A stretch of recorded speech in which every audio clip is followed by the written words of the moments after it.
నమస్తే, welcome to okay TV. నేను మీ భవాని. అనర్హత వేటుపై తేల్చేయాల్సిందేనా?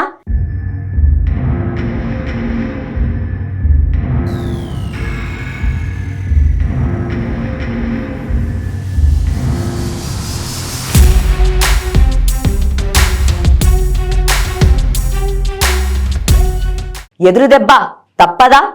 అనర్హత నోటీసులపై 3 నెలల్లో నిర్ణయం తీసుకోవాల్సిందేనని సుప్రీంకోర్టు చాలా స్పష్టంగా చెప్పింది. ఈ తీర్పును అస్త్రంగా మార్చుకున్న బీఆర్ఎస్ కాంగ్రెస్ పార్టీపై ప్రయోగిస్తుంది. తెలంగాణ అసెంబ్లీ స్పీకర్ గడ్డం ప్రసాద్ అనర్హతపై నిర్ణయం తీసుకోవడంతో పాటు హైకోర్టులో పిటిషన్ దాఖలు చేశారు. కడియం శ్రీహరి, దానం నాగేందర్, తెల్లం వెంకట్రావుపై అనర్హత వేటు వేయాల్సిందేనంటూ బీఆర్ఎస్ ఎమ్మెల్యేలు కౌశిక్ రెడ్డి, వివేకానంద్ పిటిషన్లు వేశారు. దీనిపై గతంలోనే విచారణ చేపట్టిన కేసు వాయిదా పడింది. మరోవైపు విచారణలోకి తీసుకుంది. ఎమ్మెల్యేల అనర్హత పిటిషన్లపై విచారణను జూలై 8కి వాయిదా వేసింది. గడ్డం ప్రసాద్ కు ఈ నెల 8వ తేదీ వరకు సమయం ఉన్నప్పటికీ ఆ తర్వాతనైనా ఏదో ఒక నిర్ణయం తీసుకోక తప్పని పరిస్థితి.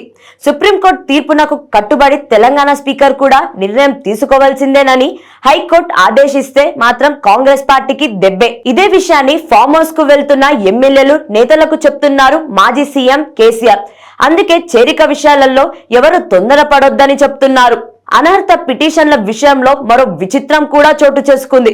ఖైరతాబాద్ బీఆర్ఎస్ ఎమ్మెల్యే దానం నాగేందర్ పై అనర్హత వేటు వేయాలని బీజేపీ కూడా కంప్లైంట్ చేసింది. 6 మంది బీఆర్ఎస్ ఎమ్మెల్యేలు కాంగ్రెస్ పార్టీలో చేరితే ఒక్క దానం నాగేందర్ విషయంలోనే బీజేపీ పట్టుపట్టడం రాజకీయ వర్గాల్లో ఆశ్చర్యపరుస్తుంది. దానం నాగేందర్ ఖైరతాబాద్ ఎమ్మెల్యే.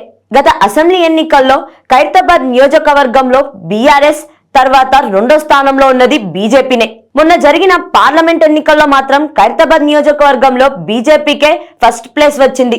దానం నాగేందర్ సిట్టింగ్ ఎమ్మెల్యేగా ఉన్నప్పటికీ, స్వయంగా ఆయననే సికింద్రాబాద్ ఎంపీగా పోటీ చేసినప్పటికీ ఖైరతాబాద్ లో బీజేపీకే ఫస్ట్ ప్లేస్ వచ్చింది. పైగా చేరికల అంశంలో దానం నాగేందర్ అందరికంటే విభిన్నం. గెలిచిందేమో బీఆర్ఎస్ ఎమ్మెల్యేగా, పైగా కాంగ్రెస్ లో చేరారు. అంతటితో ఆగకుండా అప్లికేషన్ లో బీఆర్ఎస్ ఎమ్మెల్యేగా ఉంటూనే Congress party be form pi Secunderabad MP అభ్యర్థిగా పోటీ చేశారు. ఇలాంటి ఫిర్యాయింపులు ఇప్పటి వరకు జరగలేదన్నాయి రాజకీయ వర్గాలు.